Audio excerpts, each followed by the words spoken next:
Bem, pessoal, eu estou bem feliz de estar aqui, tendo a oportunidade de ouvir todos vocês e discutir, porque eu comecei a empreender há 20 anos atrás, né? E há 20 anos atrás não era faroeste, não, empreender em tecnologia no país. Há 20 anos atrás, isso aqui era uma mata fechada, cheia de cobra e escorpião, entendeu? Você queria empreender, inovar, criar software, criar soluções, era papo de maluco. Você é maluco, você não sabe o que você está fazendo, garoto. Talvez na minha inocência, eu era um garoto, realmente, eu não sabia o que eu estava fazendo e resolvi, então, criar coisas que eu achava legal, criar softwares e criar soluções. E 20 anos se passaram. Hoje, eu sou o fundador da Movile, tá? Sou um dos maiores acionistas, entro no conselho. A Movile, ela é dona do iFood, então grande parte de vocês aqui já devem ter pedido comida aí pelo iFood, se não pediram, peçam. Mas nós temos a Simpla, nós temos Play Kids, nós temos a atuação em 16 países, 2.000 funcionários.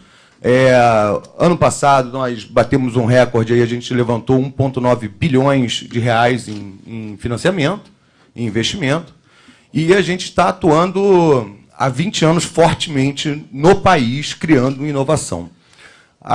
Em 2010, eu resolvi ajudar os outros nerds, né? Então, eu, como nerd, aí, André, tamo junto. Eu, como nerd, eu falei, cara, quem é que vai ajudar a próxima geração de nerd? Porque eu preciso saber como é que eu alimento essa máquina, né? E eu resolvi criar a primeira aceleradora que eu saiba do Brasil, que foi a 21212. Então, infelizmente, não tive a sua aplicação, se eu soubesse, entendeu? Não sei qual foi a sua aceleradora, mas não foi a minha. Então, e nós investimos em 46 startups, 46 empresas, e um trabalho onde eu tirei do meu próprio bolso $2 milhões, botei para criar a aceleradora, fiz tinha 21212, era 21 Rio de Janeiro, 212 Nova York, né? Então a gente tinha uma base em Nova York, uma base do Rio, trouxemos tudo quanto era investidores, nós fizemos o famoso Demo Day, botei 600 pessoas de investimento aqui no Rio de Janeiro, para assistir as startups brasileiras se apresentando, e veio o Doug Leone, da Sequoia, veio o pessoal da KPCB, ou seja, os fundos de referência do Silicon Valley vieram aqui no Rio, ver nossas empresas, tá? Isso em 2011, 2012, 2013. E, nesse período, a gente criou algumas empresas bem legais. Uma delas é a Max Milhas, que hoje em dia está aí. Para vocês terem uma ideia, a Max Milhas já realizou o sonho de 1 milhão de brasileiros para viajar. São brasileiros resolvendo o problema de brasileiros. Então, uma coisa que eu queria mencionar é, a gente tem que parar com esse papo de brasileiro achar que vai vir solução de outro país para resolver nossos problemas, senhores. Nós temos que resolver nossos problemas. São os empreendedores brasileiros que têm que resolver os problemas dos brasileiros. Esse é o ponto, né? Porém, em 2014, a coisa começou a ficar difícil para o mercado da aceleradora. O que é aceleradora? Qual é o modelo de negócio de uma aceleradora? Você seleciona um bando de talento, investe neles, esses precisam continuar um ciclo de investimento com Venture Capital, e lá na frente, quando eles forem comprados, vendidos, indo para IPO, tiver um exit, eu faço meu caixa como aceleradora. Então, é um modelo de longuíssimo prazo. Em 2014, eu teve um vale, né? Eu falei, meu Deus, eu acho que o Brasil vai entrar num período aí de juros altos e pouco risco, né? Pouca tomada de risco. E eu implorei para tudo que você possa imaginar para obter investimento para uma aceleradora. Mas, como muito, digamos, antes do seu tempo, eu criei um negócio que é uma aceleradora que ninguém entendia. E tentei pegar investimento para uma aceleradora que o pessoal entendia menos ainda. E, em 2015, acabou que foi muito difícil, eu não consegui fazer essa ponte. E, em 2015, pelo menos, a gente vendeu uma empresa por 55 milhões. E aí, diante do capital que eu tinha retornado, 2 anos, tá? Eu fundei peguei 3 meninos de Brasília, criaram uma empresa muito legal, de gestão financeira. Em 2 anos, a gente vendeu por 55 milhões para a Intuit, nos Estados Unidos. E eu falei, cara, quer saber? Eu desisto. Eu não consigo mais trabalhar com forças que estão contrárias a quem quer fazer alguma coisa no Brasil. E eu peguei e devolvi o investimento para meus investidores, devolvi 20 vezes o valor investido. Então, foi um negócio que eu acho que eles ficaram muito contentes, até hoje me ligam, pedem, pelo amor de Deus, uma nova oportunidade. E mudei para a Europa. E fui para a Europa ser nerd na Europa. Acontece que ficando na Europa, eu fui para a China, fiquei 2 meses lá em Shenzhen, num ambiente que é brincadeira Shenzhen, gente. Você tem um shopping, um prédio desse aqui inteiro só de eletrônico, tá? Você quer desenvolver alguma coisa, você atravessa a rua, compra um computador de última linha, volta para sua casa e começa a programar. Então, outro nível digamos assim, dinamismo. E fui para o Silicon Valley, visitei todos os meus amigos, fiquei 1 ano e comecei a entender sobre inteligência artificial. Falei, opa, temos um problema grande no Brasil. Não tem ninguém tratando desse assunto. Então, deixa eu voltar para o Brasil. Voltei há 2 anos atrás, resolvi montar um centro de inteligência artificial. Hoje em dia a gente atua no país, então temos projetos em portos, aeroportos. Existe muita inteligência artificial já aplicada no país, tá? Que está em stealth mode. O pessoal não faz muita propaganda para deixar tudo. Inteligência artificial você tem que fazer devagar, gente, porque tem que dar certo, tá? Se errar, tu erra big time. Então tem que ser um pouquinho mais cauteloso, digamos, usar os cabelos brancos dessa vez, né? Mas o meu ponto aqui, senhores, é o seguinte: existe uma fórmula para a inovação que eu queria discutir, que eu já venho discutindo há 20 anos, que funciona há milhares de anos, tá? Que é a troca de ideias. É você criar densidade, uma coisa que você mencionou, para as pessoas trocarem ideias. Desde Florença, Alexandria, todo mundo foi fundado com esse conceito. Então a gente não precisa inovar para inovar, tá? A gente só tem que repetir o que funciona. E como é que isso se divide em 3 pilares? Se divide em, primeiro, capacitação. Sabe quantas vagas eu tenho aberto hoje para desenvolvedor na minha empresa, no meu grupo? Eu tenho 1000 vagas. Então, quantas você tem? Várias. Eu estou com 1000 vagas. E do outro lado, eu li no jornal que tem uma taxa de desemprego no país. Só que eu não consigo preencher minhas 1000 vagas. E você acha que eu adoraria preencher com engenheiro de computação, tá? Eu sou engenheiro de computação, adoraria, mas não dá mais. A gente não tem mais tempo para preencher com engenheiro. Eu não posso aguardar 5 anos para o cara se formar. Eu vi outro dia no Steam lá que a gente forma, sei lá, 170 mil pessoas de exatas, né? 150 mil pessoas de exatas no país. Na China são 5 milhões. E eu estou competindo com os chineses, tá, senhores? Então, o que acontece? Eu não consigo preencher minhas vagas e eu tenho que capacitar pessoas. Então, eu tenho praticamente uma universidade dentro da minha empresa, hoje em dia. Eu pego o cara que não está preparado e eu capacito ele para eu poder absorver ele com mão de obra.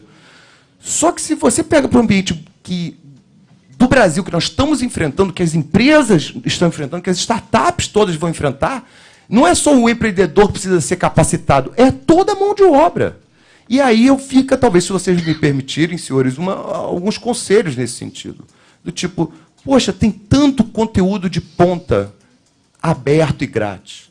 Nós temos ferramentas de ponta, né? O do yourself, o movimento makers, tudo de inteligência artificial. Só falta me dizer que você vai querer ensinar Excel. Não, não pode ensinar Excel. Tem que ensinar inteligência artificial, tem que ensinar machine learning, tem que ensinar os conceitos, é o estado da arte de hoje. Pega esses conteúdos e faz um programa, talvez aí, na minha opinião, nacional, de capacitação online. Porque a nossa geração aprendeu de uma forma, só que a forma que nós aprendemos, senhores, não se aplica para o presente e para o futuro. Nós temos outra forma hoje em dia de capacitar as pessoas, é através do celular. O cara estuda pelo celular, mas ele precisa trocar ideia. Ele precisa daquele encontro físico. Então, uma coisa que nós fazemos demais no Silicon Valley, na China, e eu fiz muito aqui no Brasil, era, todo mês tinha um encontro de nerd. Naquela região. Aqui eu fazia no Rio. Mas, por mim, se você tivesse um programa de capacitação online e fizesse um processo de embaixadores das 500 cidades brasileiras, alta capilaridade, e usasse a máquina do governo ao seu favor, usa a força do governo, que é a capacidade de comunicação, de comunicar, olha, se você quiser ser um embaixador para propor um encontro na sua região, na sua cidade, por favor, você aliste aqui, e está aqui o manualzinho, olha, você recebe as pessoas uma vez por mês e debatem alguns temas específicos para trocar ideias. Ponto. Então, capacitação é fundamental. O outro ponto é capacitação em massa. Tá? Então, se você... o Kai-Fu Lee, se você estudar na China o que está sendo feito pelo governo chinês, foi um alinhamento da pauta de tecnologia no sentido federal, estadual e municipal. A China pautou tecnologia. Então, por favor, senhores, eu, como governo, não sei ensinar tecnologia, mas sei dizer que vocês têm que se encontrar e fazer regiões com alta densidade. No caso do empreendedor, a gente tem a questão de colocar os empreendedores próximos de algum lugar. Você vai para São Paulo lá teve a iniciativa privada, criou 2 ambientes de alta densidade. Você tem o Cubo, você tem o prédio do Inovabrá. O Rio de Janeiro tem uma iniciativa de criar um prédio de inovação no banco aqui, e eu acho sensacional, mas eu fico pensando o seguinte, Rio, São Paulo e Minas concentra 60% do capital intelectual de tecnologia do país. Tá? Temos uma iniciativa muito boa em Recife e uma iniciativa muito boa em Santa Catarina. Agora, eu tenho uma provocação, que é o que me fizeram na China, sendo bem sincero. Eles falaram, Marcelo, aqui a China e os Estados Unidos exporta muita tecnologia. Eu falei, correto. Você já estudou a cadeia produtiva da China e dos Estados Unidos? E aí, quando eu fui olhar, tinha uma cadeia produtiva prontinha de tecnologia lá. Não é à toa que eles exportam, porque a cadeia produtiva está pronta. E aí o pensamento que me foi provocado foi, estuda a cadeia produtiva brasileira. E quando eu começo a olhar para a cadeia produtiva brasileira, ela é agro. Ela é soja, minério, carne, algodão, café, cana-de-açúcar. E eu começo a olhar para a cadeia intelectual brasileira, onde estão todos os alunos e os nerds, eles estão em São Paulo e no Rio, e em Minas. Espera aí, tem algo errado. Eu acho que talvez a gente tinha que fazer um incentivo grande e um esforço grande de empreendedorismo colado na cadeia produtiva brasileira. Porque se eu fizer uma empresa, uma startup que aumenta a exportar 1% da soja do mundo, eu crio uma empresa de $1 bi. $1 bi. Entendeu? Se aumentar em 1% a exportação de soja. Agora, realmente, eu, por exemplo, não entendo nada de soja. Tá? Eu entendo de aplicativo, entrega de comida, porque eu como. Mas tem famílias que entendem de café, que entendem de soja, que entendem de agro. E esse cara ele tem que sair de lá para estudar. E tem um outro ponto, ele não tem nenhum herói. Já reparou? Ele não tem nenhum gladiador, um empreendedor que ele olha e fala, é possível. Isso é um outro ponto muito importante.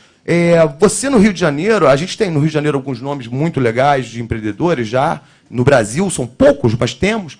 Mas não interessa o Rio de Janeiro, ou São Paulo e Minas no final do dia. Interessa o cara lá de Volta Redonda ter um herói em Volta Redonda.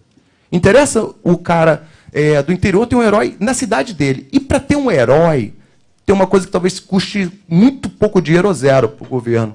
É o reconhecimento. Faz um campeonato, elogia as melhores ideias, coloca uma medalha, dá um troféu, faz um campeonato municipal, estadual e federal, nacional, né? E aí você vai ter digamos, a imagem do empreendedor que está começando aquela startup e fala, putz, eu também posso. Eu posso ser esse cara amanhã.